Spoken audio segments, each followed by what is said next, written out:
ನಮಸ್ಕಾರ, ನಾನು ರಮೇಶ.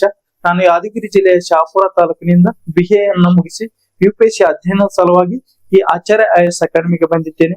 ಯಾಕೆ ಈ ಆಚಾರ್ಯ IAS ಅಕಾಡೆಮಿಯನ್ನು ಆಯ್ಕೆ ಮಾಡಿಕೊಂಡಿದ್ದೇನೆ ಅಂದ್ರೆ, ಇಲ್ಲಿ ಇಂಗ್ಲಿಷ್ ಭಾಷೆಯಲ್ಲಿ ಬೋಧನೆಯನ್ನ ಮಾಡ್ತಾರೆ. ಅಂದ್ರೆ ಕನ್ನಡ ಮತ್ತು ಇಂಗ್ಲಿಷ್ ಎರಡೂ ಭಾಷೆಯಲ್ಲಿ ಕೂಡ ಬೋಧನೆಯನ್ನ ಮಾಡ್ತಾರೆ ಮತ್ತು ಎರಡೂ ಭಾಷೆಯಲ್ಲಿ ಕೂಡ ನೋಟ್ಸ್ ಅನ್ನ ಕೊಡ್ತಾರೆ. ಹಾಗೂ 8-10 ವರ್ಷ ಅನುಭವ ನುರಿತ ಬೋಧಕರು ಬೋಧನೆಯನ್ನ ಮಾಡ್ತಾರೆ.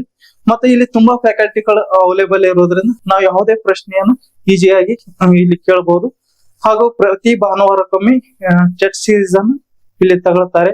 ಮತ್ತೆ ತರಗತಿಯ ಕೊನೆ ಕ್ಷಣದಲ್ಲಿ ಈ ಒಂದು ವಿಷಯದ ಬಗ್ಗೆ, ಈ ಒಂದು ಟಾಪಿಕ್ ಬಗ್ಗೆ UPSC ಯಲ್ಲಿ ಹಿಂದೆ ಯಾವ ರೀತಿಯಾಗಿ ಪ್ರಶ್ನೆಯನ್ನ ಕೇಳಿದರು ಮತ್ತೆ ಮುಂದೆ ಯಾವ ರೀತಿಯಾಗಿ ಪ್ರಶ್ನೆಯನ್ನ ಕೇಳಬಹುದು ಎಂಬ ಪ್ರಶ್ನೆಯನ್ನ ಎತ್ತಿ ಆ ಒಂದು ಪ್ರಶ್ನೆಗೆ ಯಾವ ರೀತಿಯಾಗಿ ನೀವು ಆನ್ಸರ್ ಅನ್ನು ಬರೆಯಬೇಕು ಎಂಬ ಸಂಪೂರ್ಣ ವಿವರವಾಗಿ ಈ ಒಂದು ಅಕಾಡೆಮಿಯಲ್ಲಿ ತುಂಬಾ ಚೆನ್ನಾಗಿ ಹೇಳ್ಕೊಡ್ತಾರೆ. ಧನ್ಯವಾದ.